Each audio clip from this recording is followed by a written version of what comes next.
परमात्मा कहते हैं हमारी शरण में यदि प्राणी आ जाता है, सतगुरु शरण में आने से आई टले बला, जय मस्तिष्क में सूली हो वो कांटे में टल जावे। परमात्मा की शरण में आने से यदि आपके भाग्य में आपकी मृत्यु होनी हो तो पूर्ण संत परमेश्वर कबीर जी की शरण में आने से आपकी वो मृत्यु एक कांटा लाग कर टल जाए, यानी थोड़ी चोट में जान जानी हो, दुर्घटना होगी और हाथ में फ्रैक्चर हो गया या टांग टूट गई, कुछ भी ना होया, जान बची, 2 महीना में टांग ठीक हो जाएगी। एक समय एक नगर के बाहर आश्रम था। पुण्यात्माओं, परमात्मा कहते हैं गोता मारूं स्वर्ग में जा बैठूं पाताले, कह कबीर ढूंढता फिरूं अपने हीरे मोती लाल। तो ये परमात्मा की 3 प्रकार की शरीर स्थिति है। जैसे ऋग्वेद मंडल नंबर 9 सूक्त नंबर 1 के मंत्र नंबर 8 और 9 में कहा कि वो परमात्मा सबके पापों का हरण करने वाला और तेजो में शरीर को प्राप्त होता है, उसका बहुत सुंदर शरीर है। और उस परमेश्वर की 3 स्थिति हैं शरीर की। एक तो सतलोक में है वो परमात्मा, वह स्थिर है, वो वहाँ स्थायी तौर पे वहाँ रहते हैं। तो वहाँ उनका शरीर एक रोमकूप में करोड़ सूर्य करोड़ चंद्रमा मिला दे इतनी रोशनी सतपुरुष की सतलोक में है। इतनी शोभा है उस परमेश्वर की। और मनुष्य दृश्य है वो परमात्मा। ये आज तक जितने भी पंथ में ऋषि ये जितने सतलोक के गुण गाने वाले राधा स्वामी धन धन सतगुरु, ये तेरे सारे जो जय गुरुदेव वाले हैं, ये सारे कति झूठा ज्ञान रखते हैं, परमात्मा को निराकार बताते हैं। सतलोक में वहाँ तो चेतन ही चेतन है, वहाँ पर परमात्मा है ही नहीं।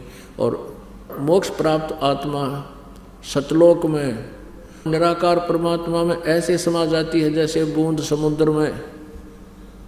कोई बात हुई, अब किसी को कोई कहे कि चलो समुद्र में डूब कर मरांगे, होगा कोई तैयार? वहाँ भगवान है नहीं, आम के टिंडे लाएंगे वहाँ पर, फिर क्या करेंगे जाके? भगवान के लिए तड़पते फिरते हैं। मूर्ख बना रखा है इन्होंने, ये काल के दूत थे सारे। तो एक तो वो स्थिति है, और दूसरी स्थिति ये है कि वो नवजात शिशु का रूप धारण करके एक युग में एक ऐसी लीला करता है जैसे बनारस में की सतयुग में परमात्मा कबीर जी ने। और धीरे धीरे बड़े होते हैं लीला में, शरीर में नवजात शिशु धारण करके आते हैं। फिर बड़े होकर के छोटे ही आयु से 5 वर्ष की आयु से ही बड़े बड़े विद्वानों के छक्के छुटा देते हैं और एक तत्वदर्शी संत की भूमिका स्वयं करते हैं और एक अच्छे नागरिक की भूमिका भी करते हैं, एक अच्छे भक्त की का रोल भी स्वयं ही करते हैं, तत्वदर्शी संत की भूमिका भी स्वयं करते हैं। और हमें उदाहरण छोड़कर जाते हैं कि ऐसे रहो, समर्पित रहो परमात्मा पर, ज़्यादा संग्रह संचन में समय व्यर्थ मत करो।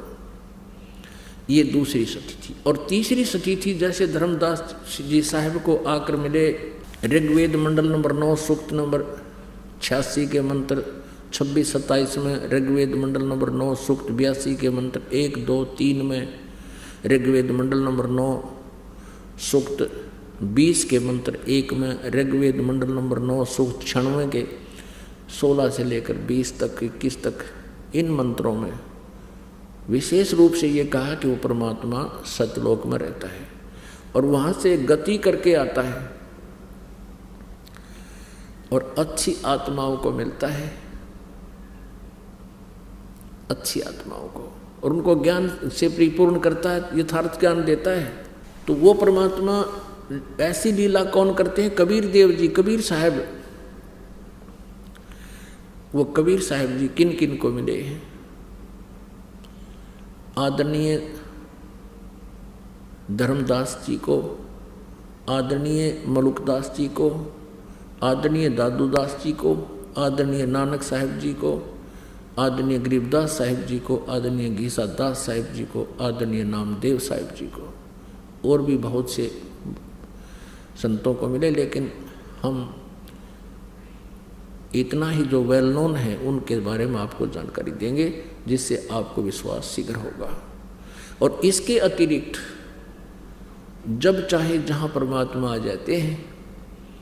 कुछ दिन किसी पहले क्या होता था कि ये गांव में, नगरों में कहीं कहीं उनकी यादगार बनी हुई है, और वहाँ के अक्षेत्र के व्यक्ति कहते थे यहाँ एक साधु रहा करता था, उसने अपना भेद नहीं दिया, कहाँ से आया था, कहाँ का उनका जन्म था, कभी वो नहीं बताते थे। तो वो परमात्मा आते थे, और भक्ति की स्थिति को बनाए रखने के लिए, परमात्मा में आस्था बनाए रखने के लिए वो परमात्मा कुछ समय आते रहते हैं, कुछ समय कहीं रह जाते हैं, कुछ समय कहीं रह जाते हैं। उस क्षेत्र में फिर भक्ति पनप जाती है, मालिक की आस्था बनी रहती है। और ये भगवान जो ब्रह्म है, ये काल ये चाहता है कि ये जीव नास्तिक हो जाएं, इनको ऐसी साधना दी जाए जो साधना करते करते थक जाए, इन पर आपत्तियाँ आती रहें, ये नास्तिक हो जाएं, भगवान को भूल जाएं। वर्तमान में ये सभी पंथ जो राधा स्वामी पंथ, धन धन सतगुरु, सच्चा सौदा, डेरा सिरसा वाला, जगमाल वाली आला, एक यू गंगुआ में लठगाड़ी रखा 600 मस्ताना, एक यू जय गुरुदेव, एक दिल्ली में कृपाल आश्रम, और ये हंसा देश वाले सतपाल जी, और ये जिसने बाल योगेश्वर कहे, ये सारे काल के दूत हैं, इनके पास भक्ति नहीं। और इनकी ऐसी दुर्गति हो रही है, इनके अनुयायियों की भी। और फिर ये क्या कहते हैं, भाई कर्म का दंड तो भोगना ही पड़ेगा। ये क्या कहते हैं कि जो प्रारब्ध में कर्म लिखा है वो तो भोगना ही पड़ेगा, इससे भगवान का कोई लेना देना नहीं। आप भक्ति करते रहो, आपका आगे सुख हो जाएगा अगले जीवन में। अब पुण्यात्माओं, दुख होता है पाप तय, और सुख होता है पुण्य से। आप जी के ऊपर जो आपदा आई है, आपत्ति आई है, वो आपके पाप कर्म से आई है। और कोई ये कहे कि ये तो तूने भोगना ही पड़ेगा, आगे भक्ति कर ले। अरे भले आदमी हो, किसी के पैर में कांटा लग गया हो और उसको पीड़ा हो रही है, और कांटा दिखाई ना देता हो, और वो कहे कि मुझे बहुत पीड़ा हो रही है, कोई व्यक्ति उसके पैर को देखकर बताए कि तुझे कांटा लग गया है, जिस कारण से तुम्हें ये पीड़ा हो रही है। अब उसका इलाज तो ये है कि वो कांटा निकल जाए, तो कांटा निकले तो पीड़ा बंद होगी। और कोई यूँ कहे कि कांटा तो लगा ही रहेगा, ये नहीं निकलेगा, जूता पहन ले, आगे कांटा नहीं लगेगा। कांटा लगे पैर में जूता पहना नहीं जा सकता, कांटा निकले, पीड़ा बंद हो, फिर जूता पहना जा। और फिर वो जूता कभी नहीं निकालेगा इस डर से कि कहीं फिर बिजली ना गिर जाए, ए भगवान कदे फिर कांटा ना लग जाए। तो पुण्यात्माओं, आज जिसके ऊपर आपत्ति आई है वो पाप कर्म रूपी कांटा लगा हुआ आपके, और ये कांटा निकाला जाएगा पहले आपका, और फिर आपको मर्यादा बताई जाएंगी कि ये मर्यादा नहीं तोड़ना, बीड़ी शराब मांस तम्बाकू रिश्वतखोरी चोरी जारी नहीं करना, और उपासना नहीं करना, ये मर्यादा है। और ये राम नाम का जाप साधना करना, ये फिर जूता दिया जाएगा आपको। और वो दुखी आत्मा जिसको ये सुख होगा, फिर ये राम नाम के जूते ने कभी नहीं निकालेगा इस डर से, ये भगवान कहीं फिर वो कष्ट आपत्ति ना आ जाए।